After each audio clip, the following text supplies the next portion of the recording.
Thanks for tuning in to another episode of Brutes, where we tell the stories behind your favorite beer. This is Sound Guy Ryan, and joining me, as always, is Matt and Erica. Hola. Hi. Hey. I tried a new language this week. I was impressed. I really was. You nailed that. The pronunciation was Killer.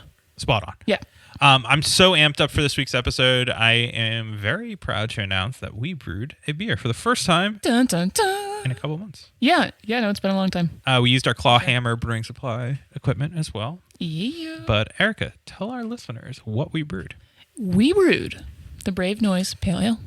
And that is a kind of international collaboration brew between, home brewers and professional brewers, and it's pretty freaking cool. Yeah, it's a beer that is here to raise awareness and about equality in the beer industry and to create a safe space. So For everyone. everyone, that is correct. Exactly. So we did that with my girlfriend, Indeed. Erica. Yep. You were there, right? I was there. I was there. Myself and Jenna of Wormtown. Dun, dun, dun. Yeah, it was pretty fun. It was a great time, and I think we nailed all of our levels, all of our Numbers. Yeah. We did. Yeah. Which was incredible. It was really awesome having a professional brewer there to be like, you're doing this so wrong. I think if we were to make shirts for next brew day, We just need to bring her every time. every time. Yeah. Now it's like when you brew one beer, you're like, what's the next beer I want to brew? Yeah. What should we brew next? Ryan, what should we brew next? An Amba. An Amba. Ooh. Why are you inspired to brew an Amba? Because our guests, Bill and Mark, also have an Amba. That's a flagship. What? Brewery that's flagship isn't an IPA? Yeah. How are they Mind open? blown. Oh, my Lord. They're in Montana and not New England That's true. or the It's West Coast really- or anywhere else. They're just in Montana. good point. Montana's its own little world, own little country. It's just its own thing, and Ambas are important. Yeah, they are important. We talked with Mark and Bill. Mark is definitely from Boston. Yeah. I mean, you should notice. You'll notice his accent. Yeah. He's Ryan's cousin. Yeah. Basically. Yes. Yeah. But a lot of fun episode. Really fun. Yeah. No, it was a great time. Learned a lot, and it was just really cool. Can't wait to go to Bozeman, Montana. I know, and, I'm excited. Check out their place. I love finding out like the best burger and all that place, all the stuff down there. So, Yeah, it really entices you to get your behind out there. Yeah, to boogie on out. To boogie on out. There you go. To Montana. I think we're going to get to the episode just because it's a good one and we want our listeners to enjoy it. But Exactly. in order to enjoy episodes like this one with Bozeman or like last week's with our friend Bentwater, we need support by our listeners. So what's one way or many ways that our listeners can support us? Well, we can definitely start by liking, following, sharing all of our social medias. Yeah. Bookmarking. I guess bookmarking's a huge thing on Instagram. So bookmark our Yeah, save our stuff. Yeah. Also, we have a Patreon. Ryan, tell our listeners where our Patreon is. www.patreon.com/brewroots Podcast. That's right. So, until next week, cheers. Cheers.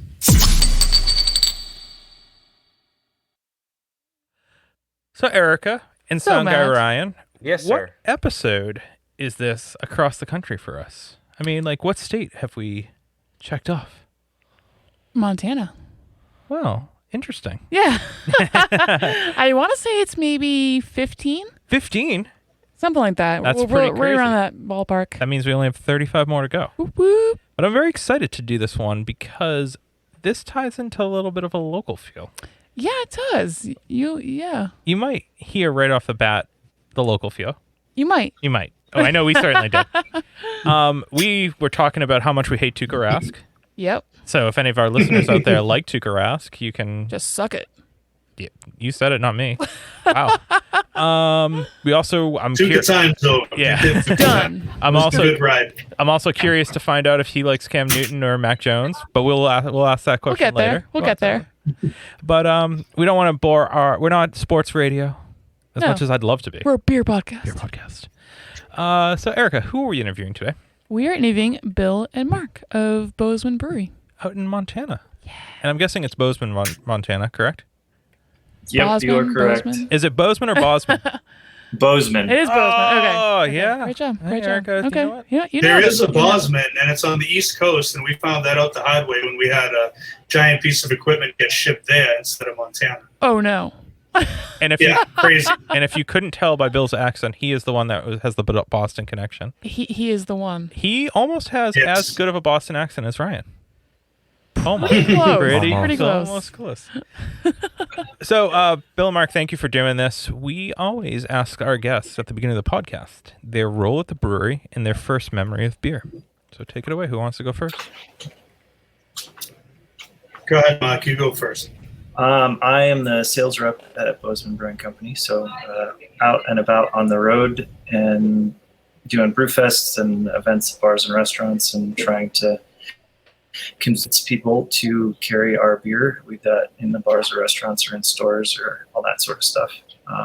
And my first legitimate beer memory would be having a friend buy me a 6-pack of Easy Street Wheat from Adele's Brewing in Fort Collins when I was not officially of age, and enjoying that and realizing that good beer could exist. Prior to that, it was taking sips of stuff from my grandpa when he was hanging around or something like that. But that was the first encounter with a thing that I wanted to drink versus a thing that I did not want to drink.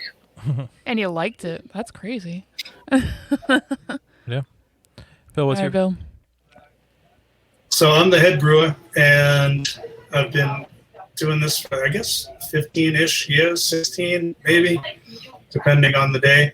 And my first beer memory is definitely Guinness from my dad somewhere at some Irish festival back home in Mass. I don't necessarily remember exactly, but I remember it was Guinness, and I definitely was blown away, and not in a good ways. I was probably 10, so. But I like that it was Guinness. Guinness is iconic, so Yeah. Yeah. I'll take it. That was my first memory. What was the original career path for both of you? Was it always motivated towards going towards beer, or how did you guys disappoint your parents? Oh, definitely. I was going to be like an astronaut, I think. So, The first one from Arlington? yeah. Yep. Yeah, right? Yeah. Probably. Yeah, I had no career aspirations. I wandered into this and got lucky, so it's really cool. That's awesome. I actually started out as a middle school teacher and fell into this instead. With a move up here from Colorado, I was teaching down there, and the move up here was a good awakening of Canada not paying its teachers very well, and there not being a lot of jobs.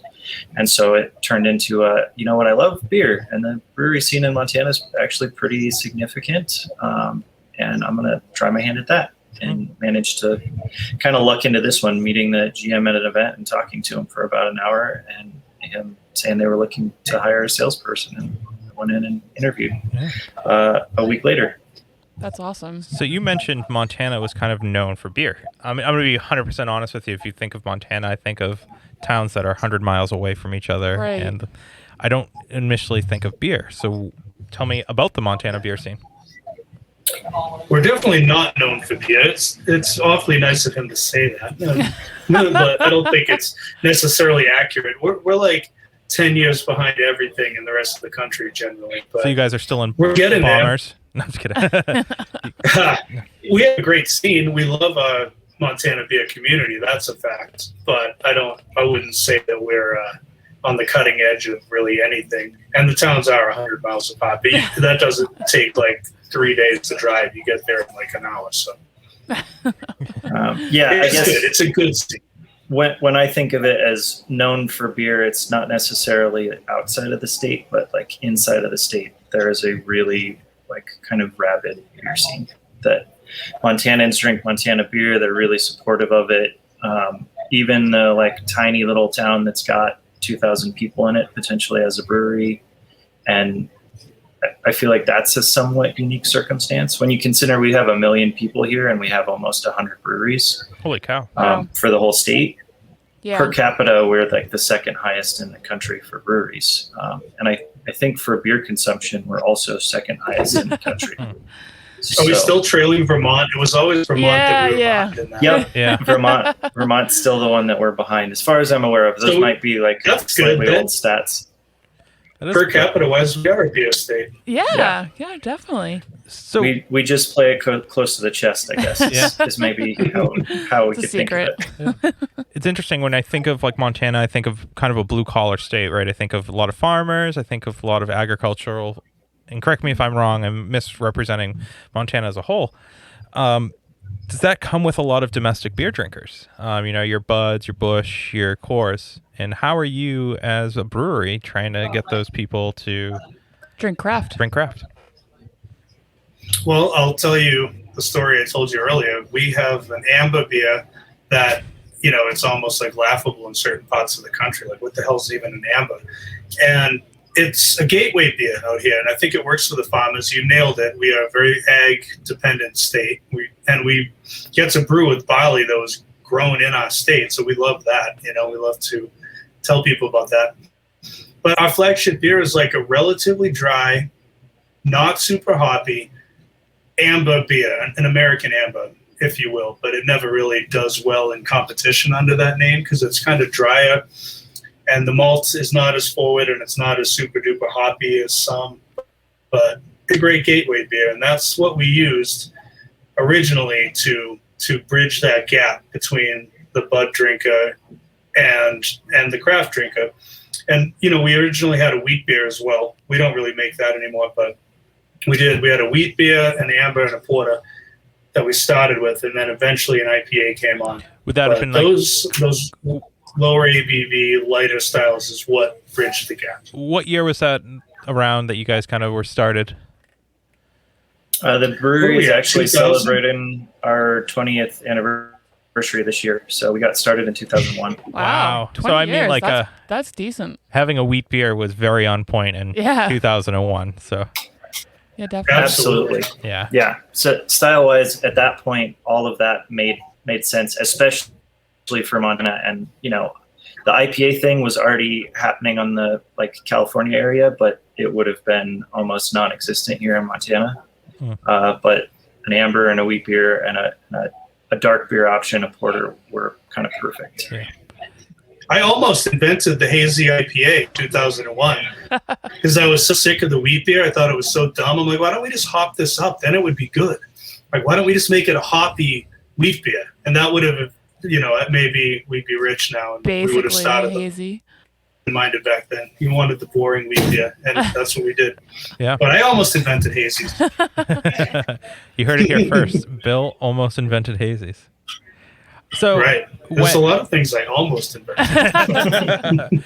Mark, coming from Colorado and going to Montana, obviously Colorado has a brewing scene that is known around the country, similar to Massachusetts, or Portland, Maine, Oregon, so on and so forth, Washington State. What was it like coming into this close-knit beer community? It was actually really welcoming, I would say. It especially kind of initially, the first event that you go to, having no idea how to set up your tent or you practice beforehand and then hope you don't screw it up, and obviously you do. And everybody was really supportive. When I forgot something because it was the first go through, there was somebody there, from another brewery to help out and provide it. And that part of it was definitely what made it really easy to continue doing this. I've been a sales rep for the brewery for 5 years, which I think is also a pretty significant chunk of time. At least a lot of the other sales reps I encounter, a fair number of them have cycled out of that role. Yeah. And for me, it's a matter of there's a community within the breweries here in Montana that maybe is fostered by the fact that we're so spread out, and that from a competition standpoint, we're more in it together than we are apart, of trying to get people into drinking our beer as a whole community. So it's actually made it really easy to be part of craft beer in Montana. What is the craft beer Montana kind of known for? Are you guys making a lot of the hazy IPAs now? What are you guys producing? That is a good question that we have a weird answer for. All right. I'm looking forward to the answer too. I could tell you what we're known for, but what's Montana known for? That's a great question. At least in Montana is like kind of a unique, not terribly common style of beer anywhere else in the country. Montanans love Scotch ales. Oh, Really? Okay. Exactly. That's the normal response from anyone outside of Montana. Yep. Yeah. And I think it goes back to like one of the original craft breweries in the state, Kettle House. That was one of their original beers, was called Cold Smoke Scotch Ale. And I think it was the introduction for a lot of people as to what craft beer could be. And now it's turned into a staple. Most breweries across the state at some point during the year, seasonally, if not as a year-round option, make a Scotch Ale. Wow. We are one of the breweries that don't do that. Wow. I don't even think there's one in Massachusetts. We that has a have. Scotch We just ale. haven't Yeah. lately. Yeah. We haven't made a Scotch Ale since I started working for the brewery, so it's been Jeez. 5 years at least. Guys, come on. It's tricky when you make a beer that so many other people have kind of established as their Right. own, Yeah. yet trying to like reintroduce yourself as that example is not the easiest. And we've got a bunch of other stuff that we do really well instead that I think we're known for anyway. Yeah. So yeah, then We don't need to follow the trend. if you're not then making the Scotch ale, what are you brewing? But before we get to that, we have a word from our amazing sponsors. So take it away, Sound Guy Ryan. Did you know that your favorite Massachusetts breweries use hops from a local family-owned hop farm right here in Massachusetts? Our friends over at 4 Star Farms are there for you whether you're a commercial brewery or a small batch home brewer. Make sure to head over to their website today and get your hands on some of the best and freshest hops available locally. Cheers.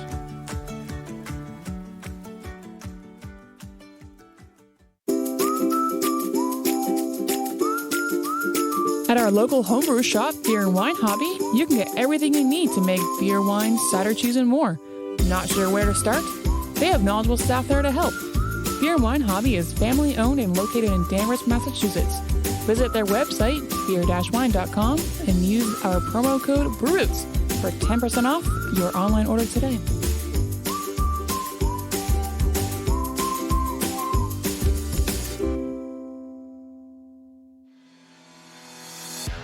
Shirts on Tap is the box subscription service for craft beer lovers. Each month, Shirts on Tap partners up with 7 different breweries from across the country and collaborates on a sweet custom shirt design.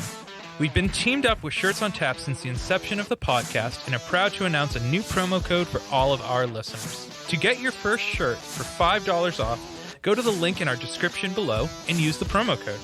And remember, drink better beer, wear better shirts.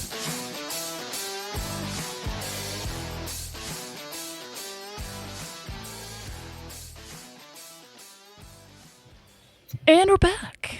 We are back. Dun, dun, dun. So yeah, let's continue along this line of the beer trends here. What are you guys kind of known for? What are you brewing? Saying how you're not making a Scotch ale. Well, first say we used to make a Scotch ale, and it could happen again. But Never say our never. Scotch ale was awesome.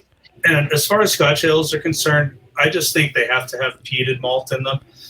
And that's not the way they do it in Montana. The Montana Scotch ales are very distinctly like the roasted barley sort of Scotch ales with virtually no peat. And I just think just make a porter or something. What are you doing? But they do sell well. People like them. And I think in a lot of ways, it's what I described the amber as. Like it's sort of a gateway beer. Mm-hmm. So the one we've made, and if we again, the way I'd want to do it is a peaty, smoky, kind of strong Scotch ale. Yeah. But that's it probably won't happen again for a long time. So we make everything: amber, regular IPA, which by nowadays standards would be a Northwest IPA, I guess, but it was sort of originally kind of a combination of what an East Coast IPA used to be before this whole new thing started, and what a West Coast IPA was before this whole new paradigm happened. So we have one of those, but then we do have a hazy, which in the summertime is hugely popular, and I've been drinking the hell out of it myself. Made with a lot of New Zealand hops, so it's super floral and Nice. and fruity, and it has everything you're looking for. But it's probably a little bit too bitter, which is how I like it, and it's probably a little bit too dry, which I also think is a better move. And it's like hazy in a nice way, where it's not like offensively muddy and disgusting looking. So it's actually really awesome. Nice. And the other big beer of the summer is the one I've been sipping on. This is a German style Kolsch made with a little bit of local honey. I was gonna say, look how clear it is. Crushing. Yum. It's super good. Nice. I love That it. one's our Hay Bear Honey Kolsch. Yeah, and we actually got a gold medal for that at the Brew Fest we were at this weekend. Ooh, Congratulations. so congrats. Yeah.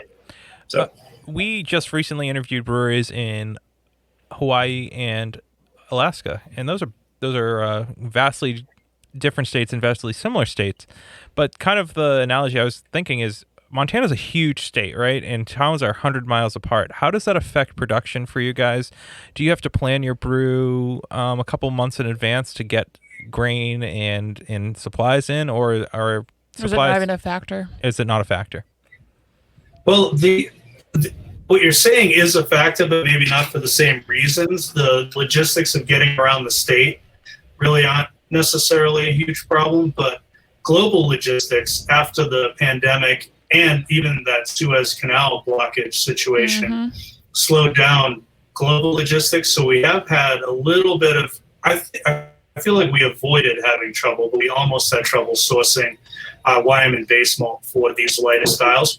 But we kind of worked with our supplier and managed to work that out. But we don't plan that far in advance. I mean, in a way, we have the entire year sketched out. Yeah. And then we pretty much have a schedule about 3 weeks to a month in advance.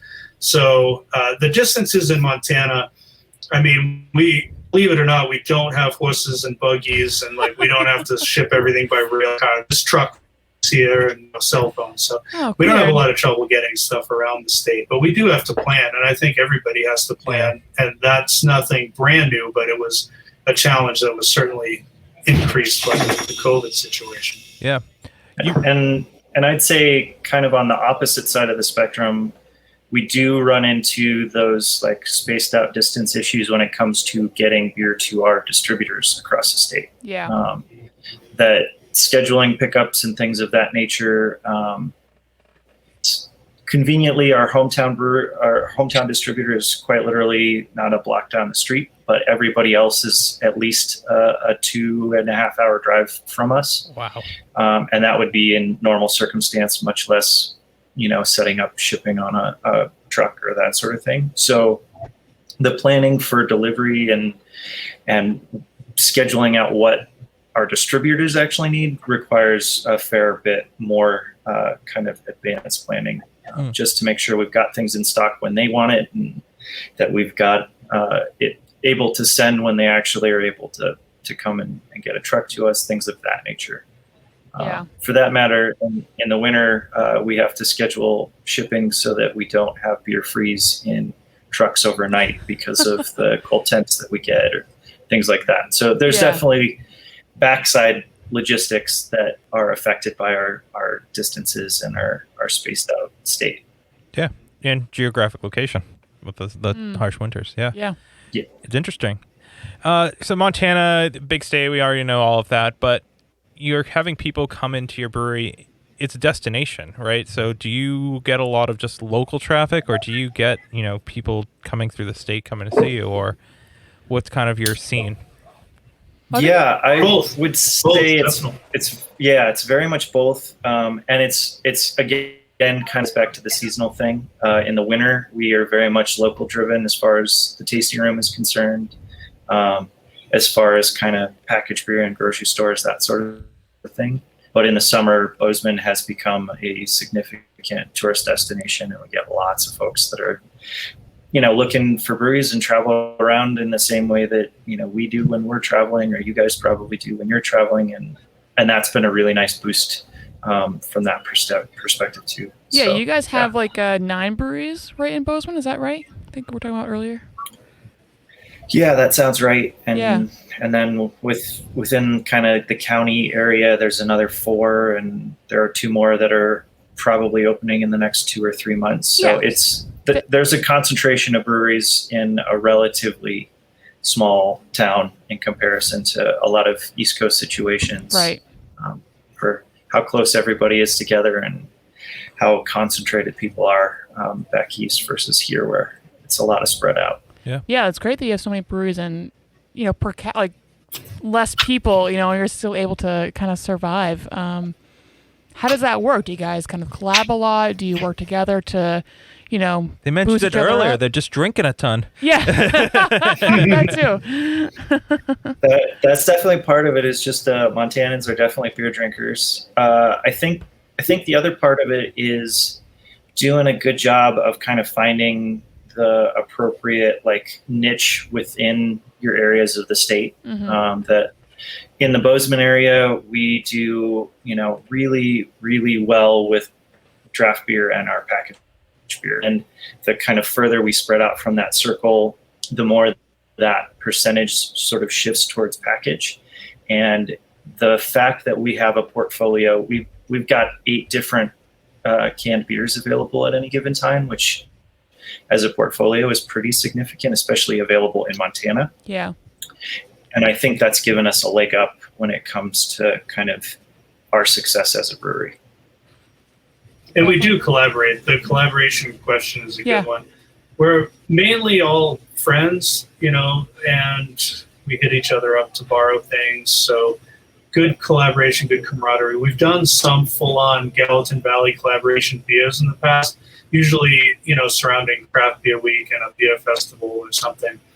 And we actually almost did one, but COVID got in the way of that last year. But we've done a few in the past where everybody in the area gets together and works at one of the breweries. We hosted one year, or it'll be another one, and we'll just go over there and sort of from the pages through the brew day work together on actual brew.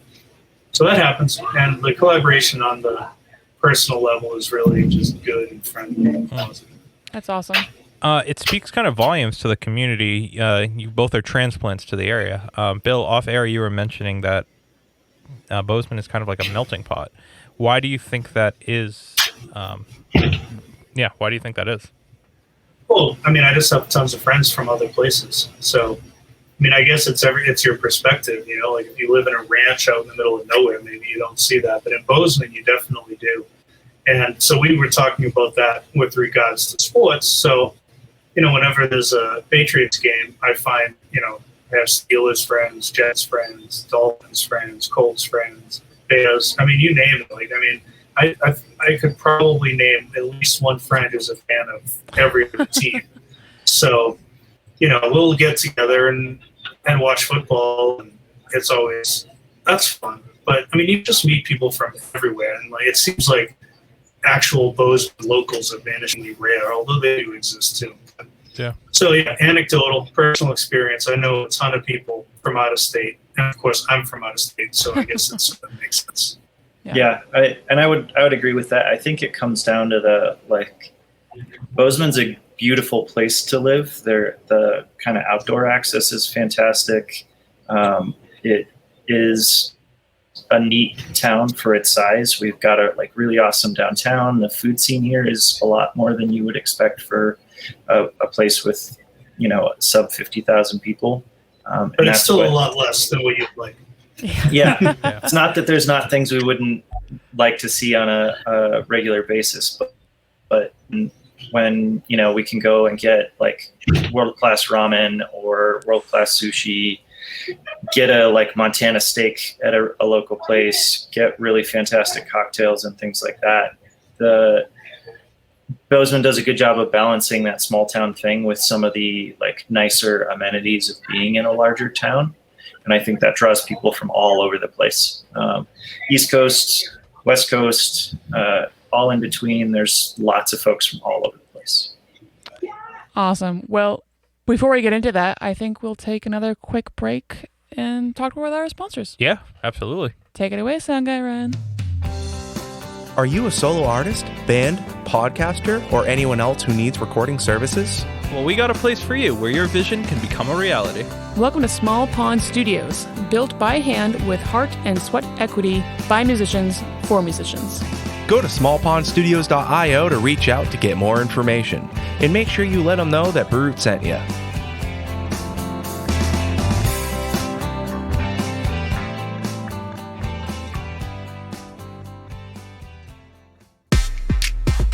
Hey, Sound Guy Ryan here. Didn't know if you heard, but we're a part of the Hopped Up Network. There you'll find other informative podcasts about beer. So go ahead, follow them on social media, and visit them on their website, hoppedupnetwork.com, to learn more about the people, beer, and breweries from around the country. And until next time, thanks for listening. Cheers.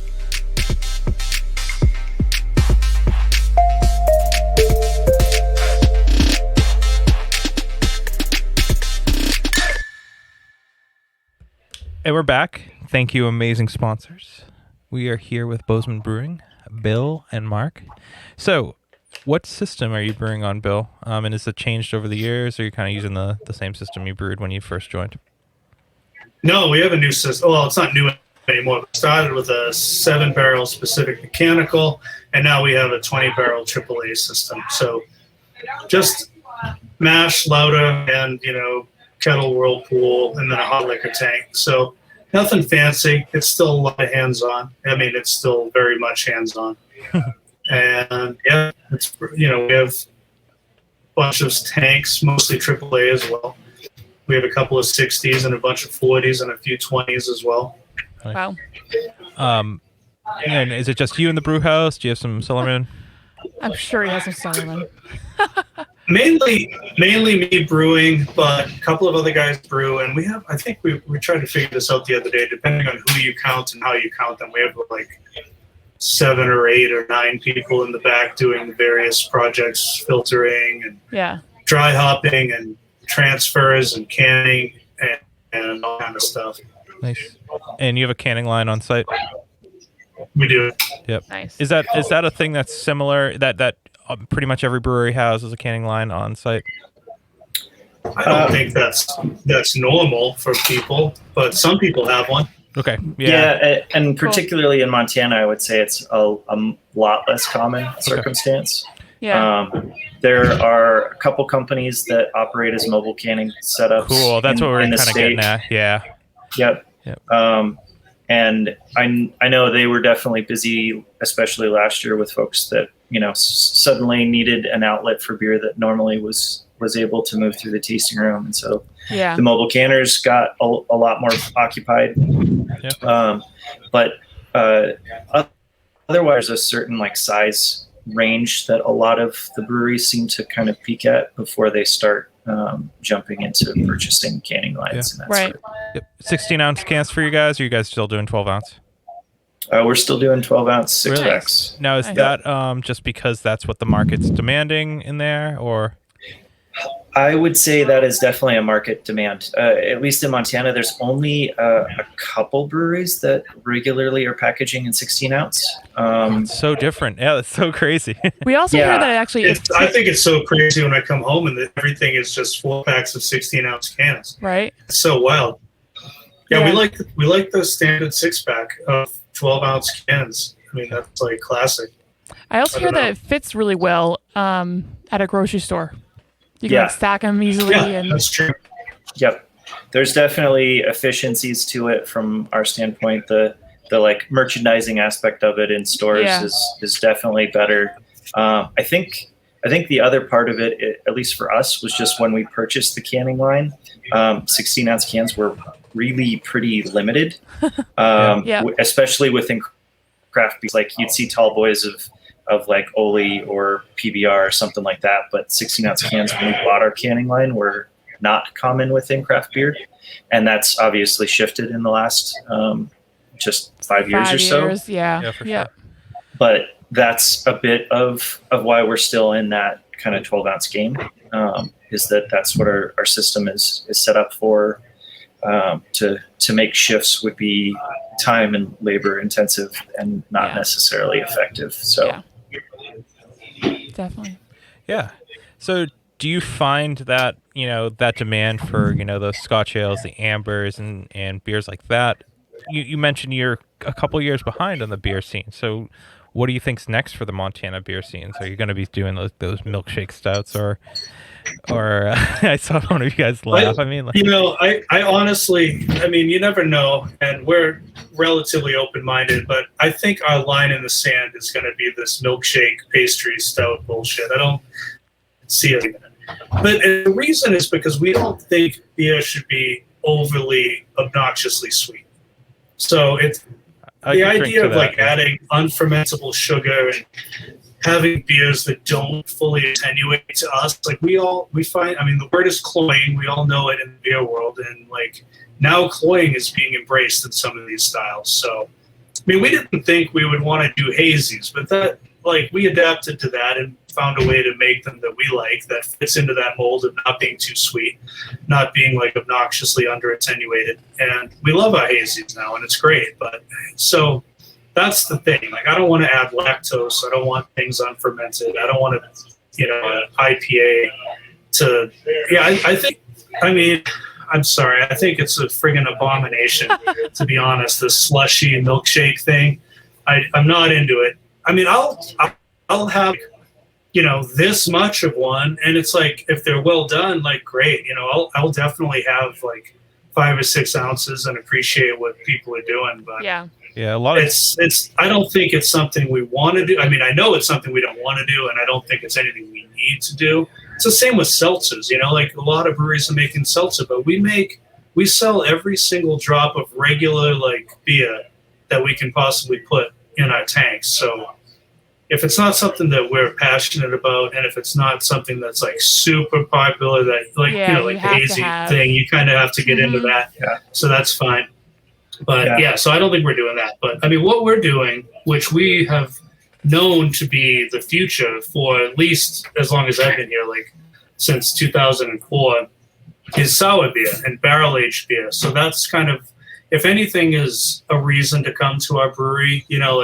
I think all of our beers are great, but you might want to come check out our sour programs. We definitely are kicking butt as far as the state goes. We have the most barrels, the biggest program. We do quick sours as well, but lots of barrel aged, lots of like lambic, Flanders, and other things like that. Wood. Awesome. So that's really like we've been banking on that being popular, like when it wasn't a long time ago, and it seems like that is now, which we're thrilled about it. Yeah. And we're happy to be where we are because we've been doing this for so long. It's established. There was a point in time when we had 2 barrels, and now like we're getting close to like 300 barrels. So So that's hopefully where the future is. Yeah. I certainly think so. We have quite a few brewers out here that have really dove into it, and they're doing well, I think. Yeah, I agree. I mean, you mentioned earlier off air Allagash. I mean, think about how many spontaneous fermentations they have, and saison. I mean, just different styles that you don't see a lot of. Which is cool. Yeah, I'm a huge fan of Allagash. I've been a fan since the beginning with those guys. It's outstanding. Yeah, always a fan. The sour thing is definitely what our kind of like our innovation edge goes towards, and it's taken an awful lot of work in Montana to get people on board with that. We make fantastic beer. We make like award-winning beer on the non-sour and on the sour side of the spectrum, but there's still a certain amount of trepidation or outright disgust when you describe that style of beer to people. It's funky. Yeah. Yeah. Horse blankets. Exactly. There's all these words that people don't necessarily associate with being pleasant, but when you can provide them an example like ours that is really fantastic and that speaks to a certain group of drinkers, it's this idea of like everything that we make, there's a beer in our lineup that someone will enjoy. We're not super specific of like we've got 8 different IPAs on all the time, and if you don't like IPAs, sorry. If you're not really a traditional beer drinker, I probably have a sour beer that is totally up your alley because you like something that's tart or is more wine-like or whatever it might be. And I think that's where we're doing our like progression, our pushing of what Montana likes to drink, and hopefully encouraging them to like that more. Definitely. So we always want our listeners to go out to where the breweries we're interviewing are.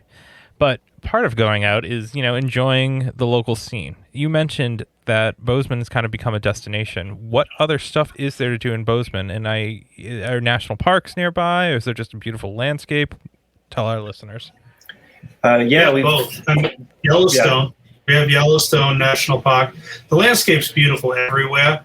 And the park is definitely the biggest tourist attraction in the summer. And then in the winter, skiing is good. So Big Sky and Bridger are our local ski hills. So that brings a lot of people in. And there's just not a lot of people. I definitely don't want to encourage people to come here, though. Like, it actually snows like at least 11 months out of the year. There's grizzly bears everywhere. So you definitely don't want to move to Bozeman. And if you visit, just come quick and leave, you know. And we'll be happy to have you back again next year. But don't move here. Stay home. It snows like literally every day. Awesome. That's coming from someone from Boston. From Boston being area. like, yeah, exactly. So you're saying stay in Boston. Oh, yeah. There's enough of us here. Yeah. I thought I pulled the ladder up when I got on board. Right. So, let's go to food then. Like, what are the best kind of the burger joint, the dive bar, those real local places that we need to check out? Yeah. There's like I mentioned before, a really good food scene here. There's kind of institutions. There's a place down the street called Montana Ale Works that's been around for 20 years as well. That does. They've got 40 beers on tap. They make fantastic cocktails. Their food menu is also on point. They've got a very well trained like chef and kitchen manager, and that is like a highly recommended spot to go to if you happen to be in the Bozeman area. But there's also really good sushi in town, like to the extent of people from, say, Hawaii who can get really good sushi. Wow. Come into Bozeman and at multiple sushi places that we've got in town are astonished at how good the quality of our sushi can be. The cocktail scene here is actually pretty impressive as well. We've got 3 local distilleries in town too, which is its own kind of interesting aspect for that kind of part of the food beverage scene too. And from a bar standpoint, it's an old kind of ranching, farming, cowboy town, so there's definitely still like good classic like dive bar kind of institutions. There's a spot on the kind of west end of Main Street called the Bermuda Triangle that you can definitely get lost in depending on what kind of night you're planning on having. That it's just 3 dive bars that you bounce around to over the course of the night and float in and out of over the course of the night. So there's something for everybody here, which That's is awesome. definitely part of the appeal. Nice. Yeah. Well, guys, thank you for doing this today. We do appreciate it. And it's always cool to learn about a different scene. And you know what? I'm going to look for a Scotch ale. I know that you guys don't brew one, but I might find one. I haven't had one in a long time. It's been a really been a long while. time for us. And I'm excited to, potentially try your beer soon and make it way out to Montana because It sounds amazing. Yeah. Seriously. But we want We'll love it. Hit us up. Yeah, we will. We But will. we'll stay there and come back though. Yeah, we won't stay long. Promise. But we want our listeners to enjoy your brewery. So where are you physically located, and where are you on the internet? So our website is bozemanbrewing.com. So very simple on that front. And then address is 504 North Broadway. We're on the northeast corner of kind of downtown Bozeman. Pretty easy to get to from, like, say, Main Street, which is our kind of signature area of town. Yeah. Great. Awesome. Excellent. And I'm guessing Bozeman Brewing on all social media. Yes, you got it. Yeah. Facebook and Instagram and Twitter. Yep. Yeah. So I can't encourage our listeners enough to go to the area and enjoy, the beautiful landscape and the food scene and stop into Bozeman because we said so. Yeah. It's like 'cause Stone Cold said so because Brew Roots said so. That was dumb, but I don't care. I'm just picturing you smashing a beer can and pouring it all over yourself. That's actually what's happening right now. So it's crazy. You guys can't. Listeners can't see, but It just happened. So we always like to ask this question, and Erica's going to ask it because she's amazing. I am. So we want to know, what do you guys want to learn more about? Really? That was the question you're asking. Yeah, I'm changing it up tonight. Is this in beer or in general? I guess, however you want to take it. I have always been super interested in paleontology and dinosaurs and that sort of thing. Did you grow up watching Jurassic Park? Is that why? Even before that, that was definitely like a turning point of how cool they could be. For sure. Facts for sure. But that is definitely one of those things that I still find interesting. And there's actually an awesome museum here in Bozeman. It's called Museum of the Rockies that I think has the largest kind of current collection of fossils in the U.S. I say Montana has like a lot of fossils there, right? Yeah, exactly. There's a whole lot of the state that is kind of former inland sea and coastal area from obviously millions and millions of years ago. So it's really a great place to be situated to encounter that sort of stuff. Nice. So it's actually worked out really nicely being in Bozeman, learning more about a thing that I already was really into. Loved. Yeah, that's awesome. That's so cool. And Bill, how about I like yourself? dinosaurs and stuff too. Yeah, I like to learn more about basically anything sciencey when I'm not like working or playing music or listening to music. I listen to a ton of podcasts and read a lot of books. I definitely like anything grounded in reality. So science, that could be psychology or cosmology and astrophysics and all that kind of stuff. You did want to be an astronaut. You mentioned you wanted to be an astronaut, so that makes sense. Like when I was a little kid, but I also wanted to be like a paleontologist, I think, too. I was so into dinosaurs.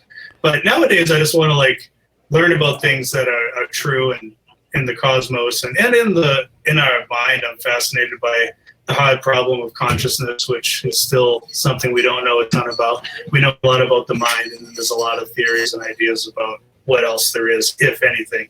And so the consciousness problem is interesting.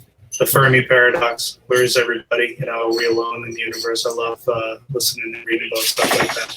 So, yeah, I just want to get smarter. I want to get better at music, better at everything, as long as we're here. Same. I want to get better at music, too. I suck. I get better at life. Yeah. Speaking of music, that would be good too. Right? Yeah. I don't want to drag this out any longer, but speaking of music, is there one band that you'll listen to consistently in the brew house? Fish, definitely. Oh, no. There are so many breweries that have no jam bands allowed. No jam bands. But you guys have jam bands allowed. That's great. We're like, we don't. Only in Bill's headphones. We have these, so we don't have music pumping in the brewery. Everybody listens. We have two guys who are super into metal, so that we prefer that to be in the headphones. But yeah, I listen to Fish all the time. I'm Freeze, but I listen to everything. I love funk. I love reggae, soul, whatever. Cool. But yeah, definitely jam. Extra jam. Extra jam. I love it. Well, thanks guys for doing this, and we will catch you on the flip side. Thanks for Thank having you, us. guys. It was really nice talking with you. Nice talking with you. Cheers. Cheers. Cheers.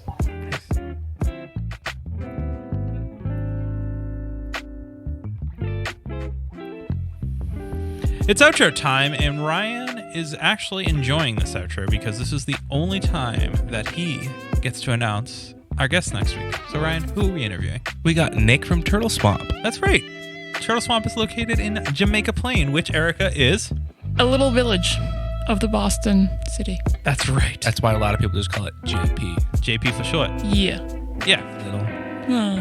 But yeah, we talked with Nicholas, and it was a lot of fun, and we learned a lot, and they were really cool. Yeah, it was really cool. Great time. Great story. Honestly, we learned a lot just about not just the brewery, but also about that kind of little area. Yeah. Did you know that Jamaica Plain had like 4,000 breweries before it was some kind of crazy prohibition? number. I thought it was like 200 something. I don't know. It was insane. You're going to have to listen to You find just out have to next week. listen. So, until then, cheers. Cheers.